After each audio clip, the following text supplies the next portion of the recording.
गृहस्थ आश्रम पूरी समाज व्यवस्था की रीढ़ है।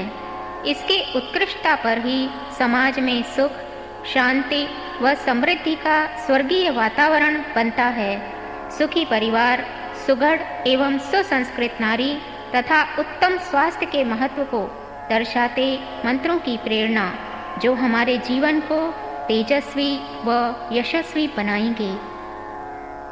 अनुव्रतः पितुः पुत्रो मात्रा भवतु सम्मनाः, जाया पत्ये मधुमती वाचं वदतु शान्तिवान्। अथर्ववेद 3:30-2। भावार्थ: आदर्श गृहस्थी वह है जिसमें बेटे माता पिता के आज्ञाकारी हों, माता पिता बच्चों के हितकारी हों, पति और पत्नी के पारस्परिक संबंध सुमधुर और सुखदायी हों। ऐसे ही परिवार सदैव फलते फूलते और सुखी रहते हैं। संदेश: वेदों के आधार पर ऋषियों ने मनुष्य जीवन को 4 आश्रमों में बांटा है। ये 4 आश्रम हैं: ब्रह्मचर्य, गृहस्थ, वानप्रस्थ और संन्यास। ब्रह्मचर्य आश्रम में वह शारीरिक, मानसिक, बौद्धिक और आत्मिक शक्तियों को जोड़ता है। गृहस्थ आश्रम में वह इन शक्तियों को घटाता है। आजीविका, पत्नी, संतान आदि गृहस्थ के कार्यों में खर्च करता है। फिर वानप्रस्थ आश्रम में ब्रह्मचर्य, स्वाध्याय, जप, तप के द्वारा अपनी शक्तियों को गुणीभूत करता है। तत्पश्चात संन्यास आश्रम में वह अपने संग्रहित ज्ञान, विज्ञान एवं अनुभव को समाज में बांटता है। आश्रम व्यवस्था वैदिक धर्म की बहुत बड़ी विशेषता है। गृहस्थ आश्रम की अपनी महत्ता, उपयोगिता और उपादेयता है। गृहस्थ आश्रम में त्याग की भावना बलवती होती है। परिवार में सभी एक दूसरे के प्रति स्नेह व सहयोग का भाव रखते हुए स्वयं कष्ट उठाने को तत्पर रहते हैं। संयमित जीवन से उत्तम स्वास्थ्य को बनाए रखकर पवित्र साधनों से अर्थोपार्जन करते हुए अपने सभी संबंधियों, सहयोगियों व पड़ोसियों के साथ उत्तम व मधुर व्यवहार बनाकर अपने जीवन को एवं समाज को सुख, शांति, समृद्धि से भर देने का साधन इसी काल में मिलता है। प्रेम और सौहार्द ही आदर्श परिवार का आधार है। धाता दधातु नो रैमीशानो जगतस्पतिः स नः पूर्णेन यच्छतु। अथर्ववेद 7:17-1। भावार्थ: गृहस्थ लोग अपने पुरुषार्थ द्वारा परमात्मा की कृपा से धन और बल का संचय कर सुख प्राप्त करें। संदेश: गृहस्थ आश्रम में रहकर ही व्यक्ति धनोपार्जन करता है। वही अपने साथ साथ ब्रह्मचर्य, वानप्रस्थ और संन्यास आश्रम वालों की भी आर्थिक आवश्यकताओं की पूर्ति करता है, उनका भरण पोषण, लालन पालन करता है। गृहस्थ के लिए धन कमाना और उसका सदुपयोग करना दोनों ही महत्वपूर्ण हैं। वेद धन कमाने का निषेध नहीं करता। वह कहता है कि खूब धन कमाओ, परंतु धर्म एवं न्यायपूर्वक। जो व्यक्ति उत्तम मार्ग के धर्मानुसार धन का उपार्जन करता है, लोभ के वशीभूत होकर अन्याय और अधर्म से दूसरों का शोषण करके, दूसरों का अधिकार छीनकर कभी धन कमाने का विचार भी नहीं करता, वही आदर्श पुरुष कहलाता है। अनीति और अन्याय के द्वारा कमाया हुआ धन जुगनू की भांति चमकता है एवं थोड़ी देर के लिए हमें चकाचौंध कर देता है, फिर पुनः अंधकार का साम्राज्य छा जाता है। सद्गृहस्थ का कर्तव्य है कि वह अपने पुरुषार्थ में किसी प्रकार की भी कमी न आने दे और अधिक से अधिक परिश्रम करते हुए जो भी उपार्जन करे उसमें ही संतुष्ट रहे। इस प्रकार धन की पवित्रता बनाए रखने का पुरुषार्थ तभी संभव हो सकता है जब उसमें पर्याप्त आत्मबल हो, सांसारिक प्रलोभनों के प्रति उदासीनता दिखा सकने का साहस हो तथा परिवार के सभी सदस्यों में विचार साम्य हो। ऐसे परिवार में सभी लोग सुख व संतोष के स्वर्गीय वातावरण में रहते हुए आत्म उन्नति करते हैं और एक स्वस्थ समाज के निर्माण में सहायक होते हैं। अश्लीला तनूर्भवति रुषति पापयामुया पतिर्यद्वध्वोः वाससः स्वमंगम् अभ्युर्णुते। अथर्ववेद 14:1-27। भावार्थ, जो पुरुष स्त्री द्वारा लाए हुए द्रव्य का उपभोग करता है वह अपवित्र हो जाता है, अर्थात दहेज लेना महान पाप है। संदेश: विवाह के समय वधू के परिवार की ओर से यदि उसे कुछ द्रव्य दिया जाता है तो वह उसका स्त्री धन होता है। ऐसे धन का उपयोग करने का पति को कोई अधिकार ही नहीं होता। दहेज की मांग करना और उसे प्राप्त करने के लिए भांति भांति के हथकंडे अपनाना मनुष्य के चरित्र के निकृष्टतम स्तर का द्योतक है। दहेज लेना कानूनी अपराध तो है ही, यह आत्मा को पतित करके पुरुष के मान, सम्मान, यश, गौरव सबको धूल में मिला देता है। पत्नी के धन से अपनी गृहस्थी की गाड़ी खींचने की जो योजना बनाते हैं उनसे अधिक नीच, धूर्त और दुष्ट दूसरे नहीं हो सकते। अपने पुरुषार्थ में ही पुरुष की मर्यादा है। स्योना पृथिविनो भवानृक्षरा निवेशनी यच्छानः शर्म सप्रथाः अपनः शोषुचदघम्। यजुर्वेद 35:21। भावार्थ, गृह कार्य योग्य वह स्त्री होती है जिसमें पृथ्वी के समान क्षमा भाव हो, क्रूरता से रहित और दूसरों के दोष निवारण करने वाली हो। संदेश: गृहस्थ का आधार क्या है? उसका मूल क्या है? गृहस्थ का आधार पत्नी है। गृह की सुरक्षा, व्यवस्था, संचालन, निरीक्षण और समुन्नयन का पूरा उत्तरदायित्व पत्नी पर होता है। जो स्त्री प्रसन्नतापूर्वक परिश्रम करके परिवार की श्री वृद्धि का पुरुषार्थ करती है वही सर्वप्रिय होती है।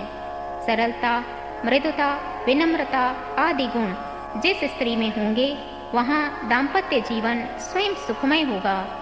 परिश्रमी और कर्मठ स्त्री ही परिवार को सुखमय बना सकती है। उसे परिवार के सभी व्यक्तियों के हित चिंतन में तत्पर रहना चाहिए। उसका दायित्व है कि वह पूरे परिवार के सुख के लिए सदा प्रयत्नशील रहे। यही श्रेष्ठ नारियों का गृह धर्म है। चरित्रवान, ज्ञानवान और पतिव्रत स्त्री परिवार में सबको सद्बुद्धि, सद्विचार और सद्गुणों के मार्ग पर ले जाती है, उन्हें यशस्वी और दीर्घजीवी बनाती है तथा जीवन लक्ष्य की प्राप्ति में सहायक बनती है। सुशील एवं सुघड़ स्त्री ही घर की शोभा है।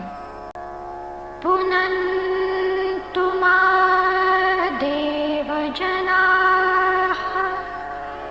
पुनन्तु मनसा धियः पुनन्तु विश्वाभूतानि जातवेदः पुनीहि माम्। यजुर्वेद 19:39। भावार्थ, अपने पुत्र और पुत्रियों को ब्रह्मचर्य, सदाचार व विद्या के द्वारा विद्वान, विदुषी, सुंदर और शील युक्त बनाने का पुनीत कर्तव्य प्रत्येक सद्गृहस्थ निभाए। संदेश: परिवार की पाठशाला में व्यक्ति को सुसंस्कारों की शिक्षा मिलती है। समाज को गौरवान्वित करने वाले मणिमुक्तक भी इसी खदान में से निकलते हैं। संतान के जन्म के पश्चात उसका समुचित पालन पोषण, भोजन, वस्त्र, शिक्षा आदि की व्यवस्था करने का दायित्व भी सद्गृहस्थ पर ही है। केवल इतना ही नहीं, बच्चों का चरित्र निर्माण करना भी अभिभावकों का ही कर्तव्य है। इसे ठीक से न निभाया गया तो बच्चे अनेक दुर्गुणों से घिर जाते हैं और अपने लिए, परिवार के लिए तथा समाज के लिए अभिशाप सिद्ध होते हैं। उनको दुर्गुणों से बचाना और सद्गुणों से अभ्यस्त कराना भी उन्हीं का कर्तव्य है। उनके गुण, कर्म, स्वभाव को सुसंस्कृत बनाने के लिए ऐसा वातावरण एवं साधन उपस्थित करें जिसमें उन्हें सभ्य, सुसंस्कारी एवं सज्जन बनने की दिशा मिल जाए। घर का वातावरण बहुत ही निर्मल, शांतिमय, सदाचारी एवं सज्जनतापूर्ण हो, जिससे बच्चों को सद्गुणों को ग्रहण करने की प्रेरणा मिले। एक नए व्यक्ति के जन्म एवं उसके व्यक्तित्व को निर्मित करने का यह महान उत्तरदायित्व है। एषा वा अतिथिर्यक्षोत्रियस्तस्मात् पूर्वो नाश्नीयात्। अथर्ववेद 9:8-3-7। भावार्थ: हे सद्गृहस्थ पुरुषों, पहले द्वार पर आए अतिथि को भोजन कराना, फिर आप करना। संदेश: अतिथि को भारतीय संस्कृति में माता, पिता और गुरु के पश्चात चौथा महान देवता माना गया है। वस्तुतः अतिथि से तात्पर्य उन उदार आत्माओं से है जो कृपापूर्वक स्वयं कष्ट उठाकर किसी के यहाँ आते हैं और उसे अपने सहयोग, अनुदान से लाभान्वित करते हैं। प्राचीन काल में उदारमना संत ऐसा ही अनुग्रह करने गृहस्थों के यहाँ पधारते थे और अपने पुण्य प्रभाव से उनको सुखी व समुन्नत बनाने का प्रयास करते थे। ऐसे श्रेष्ठ मानवों का अतिथियों का देवोपम सत्कार किया जाना उचित भी है और आवश्यक भी। शास्त्रों ने इसी से अतिथि को देवता मानने और उसका समुचित सम्मान करने का निर्देश दिया है। अतिथि देवो भव। कभी भी अतिथि को निराश नहीं लौटने देना चाहिए, पर दुष्टों और मक्कारों से सावधान रहना भी आवश्यक है।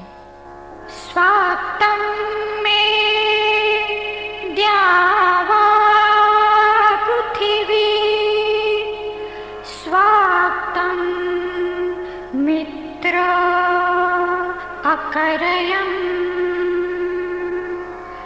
स्वाक्तं मे ब्रह्मणस्पतिः, स्वाक्तं सविता करत्। अथर्ववेद 7:30-1। भावार्थ: मनुष्य ऐसे शुभ कर्म करे जिससे माता, पिता तथा गुरुजनों का प्यार उसे मिलता रहे। संदेश: मनुष्य जीवन की स्थिरता एवं प्रगति की आधारशिला है उसकी कर्तव्यपरायणता। यदि हम अपनी जिम्मेदारियों को छोड़ दें और निर्धारित कर्तव्यों की उपेक्षा करें तो फिर ऐसा गतिरोध उत्पन्न हो जाए कि प्रगति की बात तो दूर, मनुष्य की तरह जीवन यापन कर सकना भी संभव न रहे। जीवन की हर विभूति कर्तव्यपरायणता पर निर्भर है। हर उपलब्धि की स्थिरता एवं सुरक्षा कर्तव्य निष्ठा पर ही आधारित है। परिवार से जीवन में बहुत सुविधा और सुव्यवस्था रहती है, पर वे उपलब्धियां केवल उन्हें ही प्राप्त होती हैं जो परिवार के हर सदस्य के साथ अपनी जिम्मेदारियों को पूरी तत्परता, सावधानी व ईमानदारी से निभाते हैं। माता, पिता एवं गुरुजनों का वात्सल्य एवं आशीर्वाद, भाई बहनों का अनंत प्रेम और परिवार का आनंद केवल कर्तव्यपरायण ही ले सकते हैं। इसके विपरीत जिन्होंने सुविधाएं पाने का अधिकार तो जाना पर कर्तव्य पालन की शर्त भूल गए, उनके लिए घर और नरक में कोई अंतर नहीं रहेगा। परिवार उन्हीं के लिए स्वर्ग समान है जो पग पग पर अपनी जिम्मेदारियों के निर्वहन में तत्पर रहते हैं तथा अपने साथियों की कमियों को भी सहर्ष सहन कर लेते हैं। नरक उनके लिए है जो घर वालों से बड़ी बड़ी आशाएं तो रखते हैं पर अपनी जिम्मेदारियों के प्रति उदासीन होते हैं। आवश्यक है कि हम निर्धारित कर्तव्यों का पालन करते हुए मानव जीवन को सार्थक बनाने के लिए प्रयत्नशील रहें। उपहूता भूरिधनाः सखायः स्वादु सम्मुदः अक्षुद्ध्या तृष्यास्त गृहामास्मत् बिभीतना। अथर्ववेद 7:60-4। भावार्थ: परिवार के सभी सदस्य धन कमाने वाले, आस्तिक और विनोद प्रिय हों। वे भूख प्यास से व्याकुल न हों, एक दूसरे से डरे भी नहीं। संदेश: अपने पास दूसरों को देने के लिए धन दौलत ना हो, किसी को कुछ और देने की स्थिति भी ना हो, तो भी हम एक वस्तु सबको देते रहने में सर्वदा समर्थ हैं। वह वस्तु है प्रसन्नता, जिसे बांटकर निरंतर पुण्य और संतोष लाभ प्राप्त किया जा सकता है। यदि अपने स्वभाव में प्रसन्न रहने का समावेश कर लिया जाए, हंसने मुस्कुराने की आदत डाल ली जाए, तो आप जहाँ कहीं भी रहेंगे वहीं प्रसन्नता बिखेरते रहेंगे और जो कोई भी आपके संपर्क में आएगा प्रसन्न और प्रभावित होता चला जाएगा। प्रसन्नता विशुद्ध रूप से एक ऐसी मनोदशा है जो पूर्णतया आंतरिक सुसंस्कारों पर निर्भर रहती है। उदात्त और संतुलित व्यक्तित्व के लोग हर परिस्थिति में हंसते रहते हैं। संसार में जितने भी महापुरुष हुए हैं, सभी ने हंसते हुए उल्टी परिस्थितियों से लोहा लिया है और उन्हें पलटकर सीधी दिशा में मोड़ा है। सुखी एवं संपन्न पारिवारिक जीवन का भी यही आधार है। ईश्वर की महान अनुकंपा के फलस्वरूप हम करोड़ों से अच्छे हैं। हमें भगवान ने वे नियामतें दी हैं जिनके लिए संसार के लाखों करोड़ों व्यक्ति तरसते रहते हैं।